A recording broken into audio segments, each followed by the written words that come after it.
Assalamualaikum warahmatullahi wabarakatuh. Alhamdulillahirabbil alamin wa bihi nasta'inu ana umri dunya watin. Wassalatu wassalamu ala asrofil anbiya'i wal mursalin amma ba'du.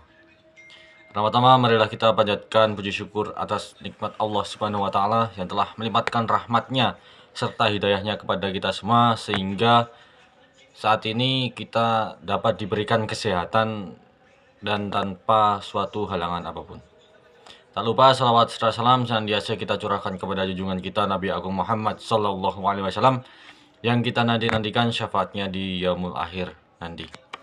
Hadirin yang dirahmati Allah, pada kesempatan kali ini saya akan menyampaikan kultum singkat mengenai halal dan haram dalam Islam. Yang pertama terlebih dahulu yaitu kita harus mengetahui apa itu pengertian halal dan haram. Halal merupakan atau adalah segala sesuatu yang diperbolehkan oleh Allah Subhanahu wa taala untuk dilakukan, digunakan atau dikonsumsi.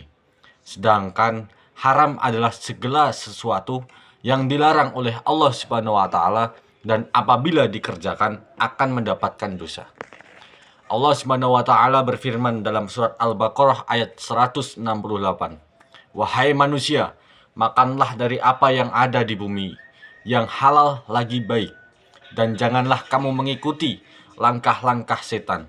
Sungguh setan itu musuh yang nyata bagimu. Dalam surat tersebut mengajarkan bahwa seorang muslim tidak hanya diperintahkan untuk mencari yang halal, tetapi juga yang thayyib. Arti thayyib dalam arti tersebut yaitu baik, bersih, dan bermanfaat. Pentingnya memperhatikan kehalalan saudara-saudaraku yang dirahmati Allah Subhanahu wa taala. Dalam kehidupan sehari-hari, kita sering berhadapan dengan berbagai pilihan makanan, minuman, pekerjaan, atau transaksi. Sebagai seorang muslim, kita wajib memastikan bahwa apa yang kita konsumsi dan apa yang kita lakukan berasal dari sumber yang halal. Rasulullah Shallallahu Alaihi Wasallam bersabda, sesungguhnya yang halal itu jelas dan yang haram itu jelas. Di antara keduanya terdapat perkara syubhat atau samar. Hadis riwayat Bukhari dan Muslim. Hadis ini mengajarkan kehati-hatian kita ketika kita ragu apakah sesuatu itu halal atau haram. Maka lebih baik kita meninggalkannya agar terhindar dari dosa. Adapun juga contoh perkara haram.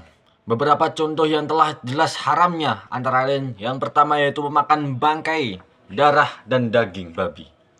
Yang kedua ada mengonsumsi minuman yang memabukkan atau khamr. Yang ketiga yaitu ada mencuri, korupsi, dan mengambil hak orang lain. Yang keempat yaitu berjudi dan melakukan riba. Yang kelima berdusta, menfitnah, dan menggunjing.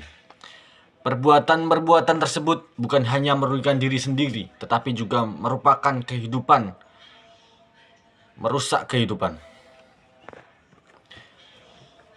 Hadirin yang berbahagia, makanan dan harta yang haram dapat memberikan dampak buruk bagi kehidupan seorang muslim. Di antaranya, hati menjadi keras dan sulit menerima nasihat. Ibadah dan doa sulit diterima oleh Allah Subhanahu wa taala. Kehidupan menjadi tidak berkah, menjauhkan diri dari ketenangan dan kebahagiaan sejati. Rasulullah Shallallahu Alaihi Wasallam pernah menceritakan tentang seseorang yang berdoa kepada Allah, namun makanan, minuman, dan pakaiannya berasal dari yang haram. Maka bagaimana mungkin doanya bisa terkabul? Karena itu, kita harus berhati-hati dalam mencari rizki. Jangan sampai demi keuntungan yang sedikit kita mengorbankan keberkahan hidup kita. Hikmah halal dan haram. Allah tidak menetapkan hukum halal dan haram tanpa alasan. Semua aturan Allah mengandung hikmah dan manfaat bagi manusia. Di antaranya, menjaga kesehatan jasmani dan rohani, menjaga akhlak dan moral manusia, melindungi hak sesama manusia, menciptakan hidup yang bersih dan berkah. Adapun juga mendekatkan manusia kepada Allah Subhanahu wa taala. Apa yang Allah halalkan pasti membawa manfaat dan apa yang Allah haramkan pasti mengandung mudarat. Baik yang kita ketahui maupun yang belum kita ketahui, Hadirin yang dirahmati Allah, marilah kita senantiasa berusaha memilih yang halal dalam setiap aspek kehidupan, baik makanan, minuman, pekerjaan, maupun pergaulan. Jangan meremehkan perkara haram sekecil apapun, karena dosa yang kecil jika terus dilakukan dapat menjadi besar di sisi Allah Subhanahu wa Ta'ala. Semoga Allah Subhanahu wa Ta'ala memberikan kepada kita kemampuan untuk menjalani kehidupan yang penuh berkah, menjauhkan kita dari perkara yang haram, dan membimbing kita selalu berada di jalan yang diridhoinya. Amin, amin, ya robbal alamin. Wassalamualaikum warahmatullahi wabarakatuh.